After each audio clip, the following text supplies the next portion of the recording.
This is your captain speaking, entering protocol Castaway keys, entering protocol Castaway keys. Well, that was a lovely little boat ride. Yes, so welcome back to Castaway Keys, everyone. We are finally done with this zoo. It's so crazy. If you guys aren't really familiar, Castaway Keys was my tropical pack zoo. It was only supposed to last very quickly. It really wasn't supposed to be as big as it is now, but I figured with the Oceania pack, we did a little bit of an upgrade with it.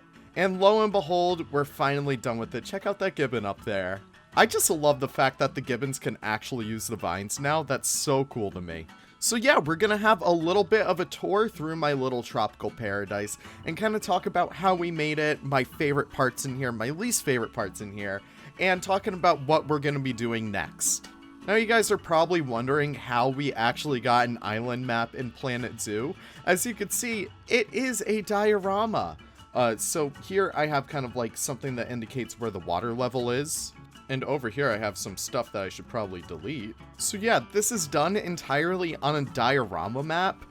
This little trick was found out by Just Goron. You guys can check out his channel right here. And it gives the effect that the water just goes on forever, which is exactly what I love about it. Now for those curious, this is possible without free build. Free build just helps like a smidge for kind of like just lowering the water levels down perfectly. But again, you can do this entirely without mods. It's super useful and super fun to play around with. Now with all that being said, let's kind of talk about these habitats. So I love the gibbon habitat. There really isn't a better welcoming animal than the lar gibbon. They're so vocal, I don't even know where they are. Where'd they go? Did I lose them? How do I lose a monkey? Right, well anyways, gibbons and siamangs are so vocal that they make the perfect animal to welcome your guests in. Because always, whenever you have an entrance to a zoo, you want animals that are always moving, that are always vocal.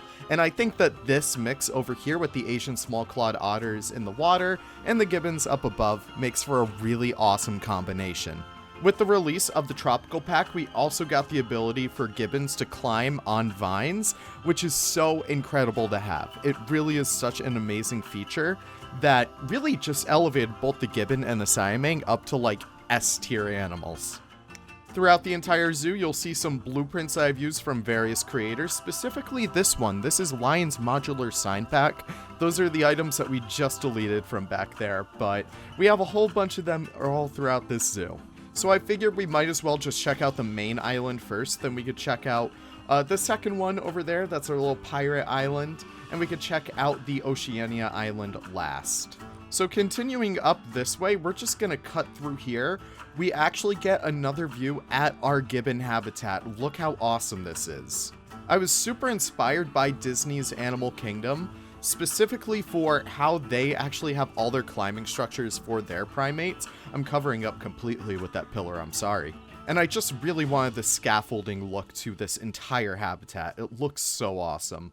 As we cross across this bridge over here, cross across, we get this view over here. This is exactly why I wanted to do this on like a tropical island. You can see that it lines up perfectly with the sun right over there. Don't look too close, you might go blind. But I prefer to look at this guy in the daylight. I really do love all the details that you're able to sneak in with all of these really awesome tropical pack items.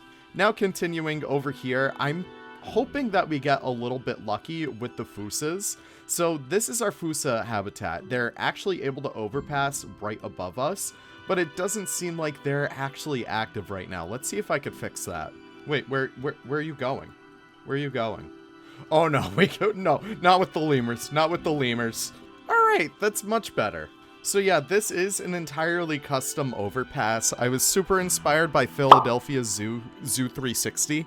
I think that's what the whole idea is called, but it's really just so awesome to be able to have these animals pass over you and kind of reach these little outpost areas. I don't know, I thought that's so cute. I especially love seeing these guys in the sunlight. They have such a gorgeous coat. And yeah, this is their habitat. I do a little technique in here called piano wire.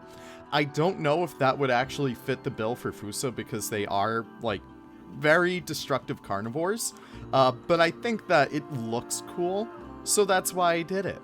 And yeah, another one of lion signs right there. All throughout here, you're going to see those signs, and you'll also see these various holding buildings. I'm super proud of these. They're kind of just there for show. They don't really serve any purpose, but I don't know. I always do like that. Now the sun bear habitat. We gotta give a huge shout out to my good friend Stoppable San. He actually volunteered his efforts to help me improve Castaway Keys when I was busy working on other projects, busy doing other things, and this habitat was one of the things that he actually helped me out with the bones for. Sun bears have to be probably one of my favorite bears out there because of how goofy they look, and I really wanted to give them a super special habitat. So you can see that this one kind of makes its way up the mountainside, and it has this really awesome area of effect where it feels like it just goes on forever. When in reality, it's kind of just like a tiny habitat. It just looks kind of big from where we are. There is a little bit of a moat right here, but the sun bear should be able to actually come right up to this glass and kind of interact with the guests if they want to. Kind of like this. Look at him. I don't know. I always find that so cool, just having like these multiple viewing areas. And look at him sit. He looks so wise.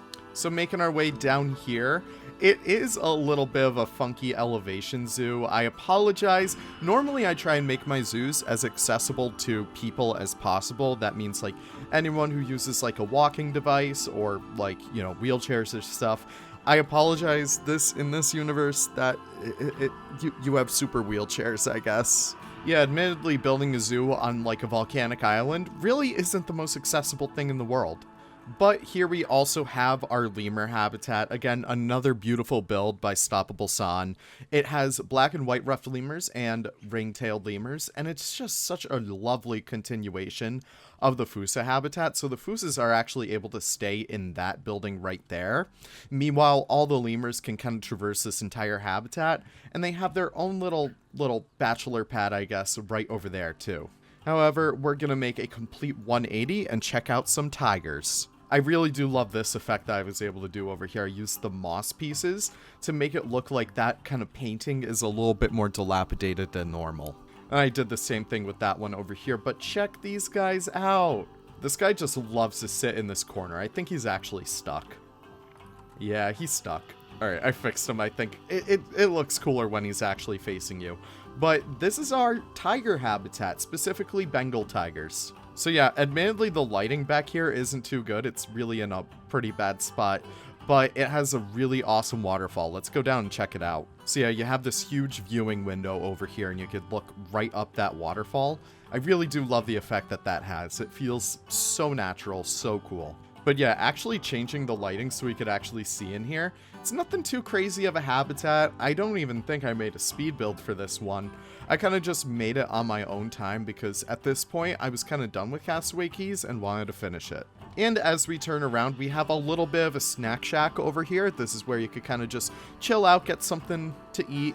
I really do like these tables. I think they're from the India pack, yeah. Not the India pack, but the India set. I changed the colors so that they're kind of like tiger colors. I don't know, I kind of do like that. Obviously, in lore, they would probably be like Sumatran tigers or like Malayan tigers, but we only have 2 in the game, so it's fine.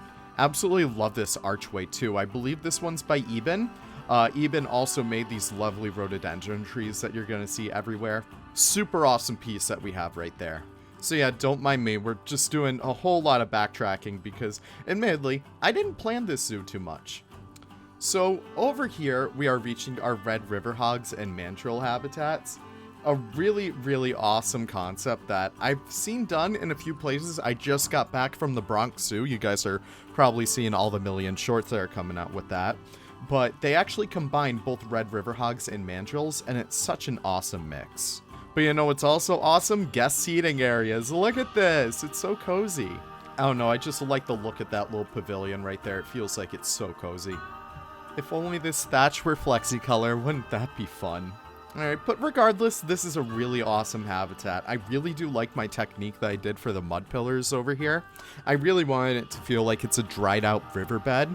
Not necessarily dried out, but like lower than it should be, low tide. Is there a low tide for freshwater? I don't know. But it gives a good degree of separation from the guests and the animals that it really feels like you're looking into a natural environment. It looks so awesome, and these animals love to explore it, which is so important for me. And we start to make our way into the Nile monitor, Asian water monitor habitat. That's right, because the Asian water monitor can deep dive, the Nile monitor cannot. Yeah, look at these guys. I love how awesome they look when they're swimming. It looks so gorgeous. But yeah, I really do like how this section is kind of tucked in here. I think I had to remake this habitat like 2 or 3 times because I lost it at one point. But I'm so happy I did, because as I look at this, it is so much better than version 1, and there's so many cool details in here now. It is split up into 2 sections, so you have this upper viewing right here, or at least this higher water over here and this lower water right here. So you could always get like a different unique view. Maybe over here you could see like, I don't know, the Asian water monitor stick its head out of the water. It looks so cool with that. And yeah, just always trying to give a good sense of scale with these background buildings. I really wanted it to feel like you're walking through this really mountainous hillside where buildings are stacked on top of each other and whatnot. And I feel like it really does sell that idea. Then continuing down here, I love these walls. Like, I can't get over them. They look so good. So it's a mix in between the Indonesian bricks and that really, really awesome bronze plinth texture. Really has this really cool metallic look to it that is just so synonymous with this area. Down here, I'm using a whole bunch of like Rice's potted plants. I'm using some of Eben's Thar Mashadi blueprints in here for like the little gift stands. I thought this would be a really cool marketplace area and a really cool place to look at our pirate island. So yeah, when I made this area, I was kind of like, you know what? No one's really done pirate builds in Planet Zoo. Let's kind of change that. And I think it turned out really good. So it's not really your classic pirate. It's more like your, I don't know, a little bit more of a historical look at it, a little bit more playful too. I have all these lovely kind of stone buildings that remind me of like Portuguese architecture that I really tried to emphasize in here. We have a few stands in here. We have our classic zoo treat. We have the Dippin' Dots, and we have the pretzel stand right there. Huge shout out to ZZ for these blueprints. They're super useful and awesome for any zoo. I made these cannons custom too. I'm super proud of them. Cause like, who's gonna make a cannon in Planet Zoo besides like me? But we should probably start to look at the animals in here. And here we have our first ones. You know, if they actually climbed. Is this turned on? Yeah, it's turned on. Why aren't they climbing? So yeah, as you could probably indicate from the signs, we have capuchin monkeys in here. Which, yep, you could see them climbing right there. You just need to see them a little bit closer. And we also have the capybara. I don't know where the capybara is. Oh, he's being a little sneaky. He's trying to take a little bit of a dip. But yeah, this was honestly a really fun concept I wanted to do. I wanted this whole area to feel like it was made out of an entire pirate ship, kind of like all the scraps of it. So here's the crow's nest right here, and I thought it'd be really cool to get like all the monkeys swinging around and climbing on it. And I think it works pretty cool. Now, the bane of my existence, we also have the 3-toed sloth in here too. I figured it's a tropical pack zoo, we might as well include the 3-toed sloth, and I'm super happy we did, because, I don't know, even though I'm not happy that we got the 3-toed instead of the 2-toed, they're still adorable. How could I knock that? So yeah, it's nothing too crazy. I did try and mix it in as much as possible with the natural foliage of this area. So you can see that I tucked like some scaffolding around the trees and whatnot. And I think it works pretty well. What do you think, buddy? Yeah, that's what I thought. So yeah, they have all of that area to hang around in. I started to throw down like some of this enrichment for the guests too. What do you call that? Education? And I absolutely love these little fences I made down here. Just classic pirate fences. I think I took a huge inspiration from Roller Coaster Tycoon 3's pirate set as a way to kind of get that effect down. I don't know. I really do like that. Then we start to make our way into the bog over here. We have the American alligators. Kind of small, don't you think? Well, regardless of the size of the alligators, I still really do love this habitat, especially at night. Because I tuck some lights into those barrels right there, and it just has this different vibe from the rest of the zoo that I feel like we can't capture anywhere else. I did throw in some various variants. Regardless, I did throw in a few albinos in here too, just to kind of make it a little bit more interesting, you know, kind of mix it up from normal. I love the alligators in this game. They look so metal. I mean, just look at these guys. Especially the albinos. I don't know. There's something about these guys that just looks so cool. But yeah, I really do love how this this entire section, I wanted it to feel like nature was taking it back over. So I use a whole mix in between like these fig trees and these little plants in here too. As we make our way up to the actual jaguar habitat, I did throw down some of these strangler figs. I think these are like banyan trees or something like that. But I did want to throw these guys up here, have it feel like they're kind of crawling out of the concrete right there. And here is the crown of the entire island. Here is the jaguar habitat. So yeah, there's a whole wide variety of different areas for the jaguars to actually explore. All this is accessible to them. I don't know why they only like to hang around the top, but there's places for them to swim, there's places for them to climb, and of course there's places for them to not exist. Where are they? Okay, well I guess we found one. He's kind of up there. You know what? Here you go. Captain. You're the captain now. And here's our boy right down here. Look at him.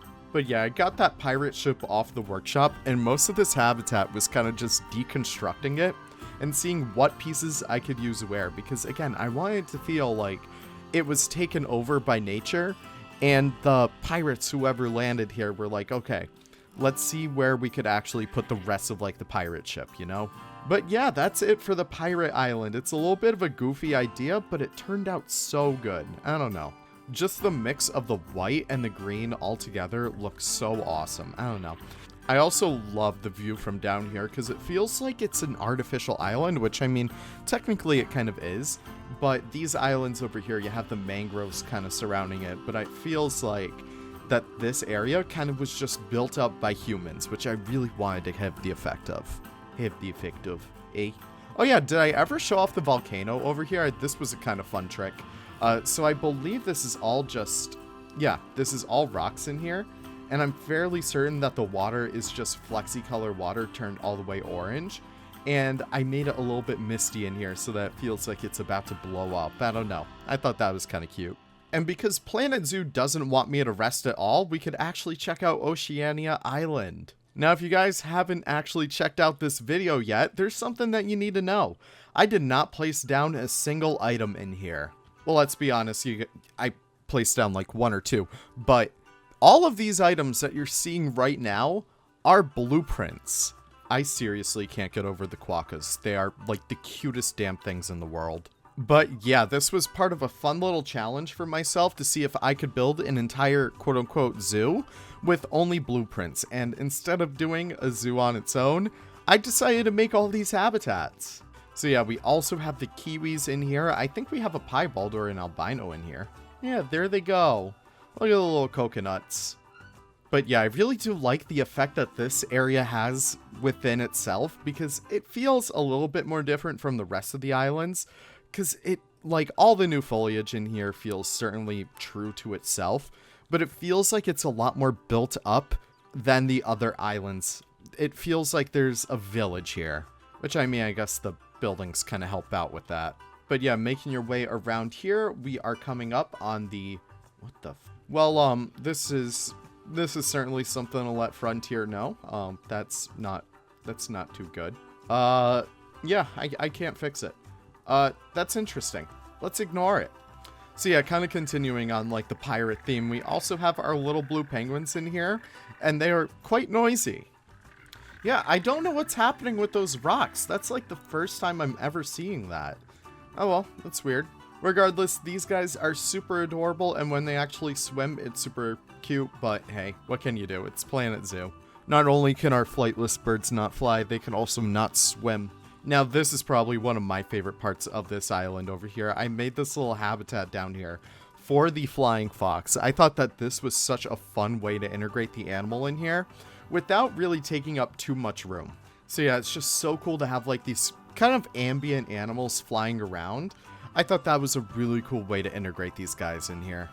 Coming up this way, we also have another little snack stand so you could get your Monsieur Fita. Okay, these rocks are actually making me super angry right now. Okay, regardless, if you can try and ignore those rocks, here's the Tasmanian devil habitat. These little guys don't have much in here, but I'm still pretty happy with it. Yeah, it's nothing crazy. Again, all blueprints, guys. I made this all with blueprints. I didn't place down a single item except for that pumpkin, but don't tell anyone. I mean, this whole waterfall blueprint is from Frontier, and it looks fantastic. But yeah, continuing down this way, you get some bathrooms over here. Nothing crazy. And you also have this little section down here where you could view into the kiwi habitat right there.